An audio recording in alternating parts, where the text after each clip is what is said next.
do this.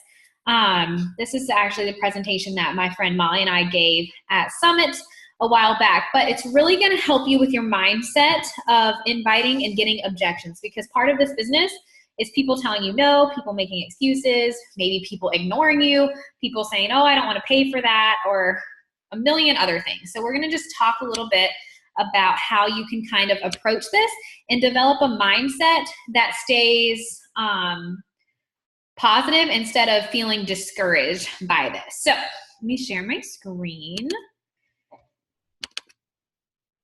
Okay, my throat is making super weird noises. Pregnancy? Who knows? I do not know. All right, so let's talk about overcoming the no and the not right now. So you guys may have sent messages to people and they're like, oh yes, this is for me, I'm gonna do it. And then you send them the link and they never write you back. Or maybe they tell you no right out of the gate, or maybe they just ignore you. So we all get that. I just want you guys to know that is not you. That is not something you're doing wrong. That's just part of this process. So let's talk about how we can kind of work to overcome it. So the first things first, when people object to what you're offering, just know that it comes from a place of not knowing or a place of fear. So what I mean by that is they might be telling you no because they're really not sure what exactly it is you do or what you're offering, or they're afraid to commit. And that fear can come from a lot of places. Maybe they're afraid of letting you down. Maybe they're afraid of letting themselves down. Maybe they've already spent money on a pill or a quick fix that didn't work and they're scared to invest in something else. So you just have to remember that these are people, and meeting their need and building the trust is what we are going to excel at. All right. So the first thing I'm going to show you a little bit about here is preventing customer objections by sharing through your own experience. The most objections that you hear are going to be the ones you gave. So ask yourself this, what was I skeptical of? Write it down. What made me nervous about this? Write it down. What did you do to overcome it, or what finally clicked with you to cause you to overcome it and finally give it a chance? Write those things down, and those are great posting materials, because you're speaking to yourself, which your vibe attracts your tribe. So those are your people. They're probably thinking the same things you did. So we're going to dive in a little bit more of that, but I want to challenge you guys to write those things down so that you have a direction to kind of go in with your social media and with your conversations when talking about objections. So I hope that makes sense. So for example, my biggest objection when I was invited to do this was money. I was a full-time teacher. My husband was working a job super far away, and we were literally like, to budget an extra $160 was just not something we could do. And so I understand that when clients tell me they don't have money. And so one thing I do is I like to share how I overcame my own objection. So in this post, and this is something I would put on social media, I said, I get messages and emails every day blowing me up with, I need your energy, I need your confidence, I need your help, I need to do this, etc. And then I said, talked a little bit, and you guys can go back and read this. I'll share the slides. But I just called myself out. I used to spend so much money. I literally drove to Sonic every morning on my way to school and paid $5 for a breakfast burrito and a Coke. For less than that, I could do a challenge group. So it was kind of calling myself out, but in a way that helps my audience to see, oh, maybe I'm doing that too. And so I even finished it with what's really worth it here and what's really costing you in this situation, and what's the investment that you really want to make. So I love doing posts like this because it does prevent that mindset of no right out of the gate. So again, I'll upload these, but don't be afraid to share your story and what you did and how you overcame it. So this was my biggest objection. So I like to talk about that a lot. A huge objection I get is I don't want to diet. People are scared of diets, or they've done diets and they've gone in and out of diets and haven't been successful with diets. And so since that's the number one thing I hear a couple times throughout the month, usually once a week, I object their objection of diets. I like to share the food I eat on Recipe Wednesday, the things I'm making. And this was a post I did back around Easter. And I just said, I love living in a world where I can have abs and Reese eggs. I used to think it was one or the other, and I can't wait to help even more women figure it all out this month and change their life. Want to be one of them just in time for swimsuit season. And then I said spots limited for the next week. That was a promotion on Challenge Pack, so I obviously wouldn't say I'm taking $50 off all the time because that just depends on what our company's doing. But this is just a post that's going to prevent a customer objection. So when I do invite someone and they're going to look at my page, they're going to be like, oh, well, whatever she's doing, I don't have to diet all the way for it. So just another example. This is an example of Coach Molly Asplin. Her biggest thing that she hears is, I already have a fitness routine, or I already go to the gym. So she loves to share her story about how she was an instructor, went to the gym all the time, and how at-home workouts really fixed it for her. So as you guys can see, these are like more diving into your story and why this is working for you. Instead of just, day one, got my workout in, she's saying, like, instead of rushing to my cold car to get my spot at the 5 a.m. class, I could get some more needed sleep, start my day out with stress, and still get the same results from home. So she's starting to relate to her audience and her clients that have this same kind of fear. All right, so this is another example. She said she couldn't relate to this objection, so she asked a coach on her team if she could share her story. So this girl is a mom of 4, and the objection they were getting was not enough time. So she shouted out a fellow coach on her team, and she said, this is a mom of 4 heading into the holiday season like fire, 4 kids, husband, busy job, busy life, but our challenge group works for her because it's simple, it can be done at home, et cetera, et cetera. So no one's gonna message her and say, I don't have time, because she just shared this post. So that's why it's important to kind of have these going on in your feed, so that when you're having conversations with people, they're not gonna come to you and say, oh, well, what about this or what about that? Because you've already addressed it and handled it right on your page. And of course, this works on Instagram and Facebook. You can do it in your stories, et cetera. These are coaching objections. So if I have people that want to coach on my team and they're scared, I handle it the same way. I was scared to share on social media. So I talk about how I overcame that fear in this post. And Molly always hears, I don't have time to coach. And so she talks about how she was in the corporate world, having baby number 1, and how this works for her. So it's kind of the same thing. We'll talk a little bit more about coaching and recruiting coaches later, but I still just wanted to show you guys that. So when you do get an objection, and you will, we all do, I promise, it's not just you, the best way to respond is with the feel, felt, found. So you guys can probably figure out what that means. If someone says to me, Jen, I don't have any money, or when they come right out of the gate with, what does this cost? I usually say, I used to feel the same way. I was so worried about the cost because I was on a really tight budget. So let's talk and see what we can find that could work for you. Can you tell me about your goals? Or if we've talked about their goals and I tell them the price, it's $160, and they say, I don't want to spend $160. I just tell them I used to feel the same way. I felt that way for months, and I continue to watch my coach. But what I found was, when I finally did take the chance, was that I did have a 30-day money-back guarantee. And once I did the program, it changed my life forever. So I found that it really worked for me. Would you consider allowing it to work for you too?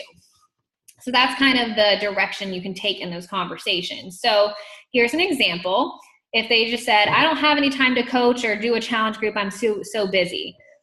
I tell them my story. Let me tell you, I started this business when I was working 3 side jobs, full-time teaching, working weekends, and now I'm getting my master's degree and selling our house. Didn't think I had time either, but what I found was coaching gave me time. And as my business grew, I worked at it. I was able to give up other things that were taking up more of my time and focus on what I really wanted to do. So it's all about being in tune with yourself and your story and how you want to relate to people. So that's why it's so important, those questions I asked in the very beginning here, make sure you kind of have some thoughts jotted down about what you were skeptical of, why, and how you overcame it, because it's great content for posting. All right, so here's another one. This is just an example of how Molly handles it. I totally feel what you mean, Kristen. When I committed to doing my challenge group, I had just made a job change at work with more responsibilities. What I found though is I ended up having more time and I was becoming more productive because I learned how to meal plan, meal prep, and exercise at home. Does that explain it a little bit more? And ending with a question is always a great tip, because then they're going to respond to that question. Here's another example of, my budget's too tight right now. Sorry, this is my story. This is exactly what I did. I said, I get that. I saved money for 2 months before I could join my group. I was so upset when she told me the price because I just wanted to make a change and couldn't afford it. But what I did find was that I was able to save so much more money by meal planning and not spending so much at restaurants, drive-through lines, or grocery stores. Do you hit up the drive-through at all? So all I'm trying to do is just relate to where they are so that I can get them where they want to be, okay? You can't be afraid when handling objections. You just gotta be bold, because if you look at this, none of this is pushy, none of this is salesy, none of this is pushing a product. These are just sharing your stories and having conversations with real people in order to better relate to them. That's all this is. I think so many coaches are so afraid of saying something salesy or saying something pushy that they just don't say anything at all. But really, you know, for me, this changed my whole entire life. I'm not going to not fight for it because I believe in it, you know? So this is just another example of the budget objection. If you can't tell, I'm 8.5 months pregnant, out of breath reading this with you guys, so just don't judge me. She said, you know, I totally feel what you mean. I'm very budget conscious as well. When I purchased my challenge pack, we were renovating a house. We didn't have a lot of room for budget, but what I found was I saved. And she went on to explain and said, does that help, or does that explain it more? So if you guys can see, like, this is not product pushing. This is just helping people through our personal experience. All right, I already have a routine. When people say that to me, I'm like, oh my gosh, what do you do? I used to do a low-carb diet, and then I was introduced to Beachbody, P90X. So I felt like I wouldn't benefit from a challenge group, but man, I was wrong. I discovered I don't have to cut food groups. I learned portion control, and I have so many workouts at my fingertips. I never get stuck anymore. Does that seem like something you would enjoy? Sometimes it's just a matter of telling your story. You know, it's not, oh, well, here's why you should do this, or here's why my way is better than your way. It's just, oh yeah, I used to do that too. This is what I discovered. Here's another example. I already have a routine. I totally feel what you're saying. When I committed to my first group, I already had a solid fitness routine at the gym, part of group fitness classes, and it was never a struggle for me. So I felt the same way. But what I found was it was a great cross trainer, great for use on the days I didn't make it to the gym. And the nutrition was a game changer for me. And I saw much better results. So again, just sharing her story.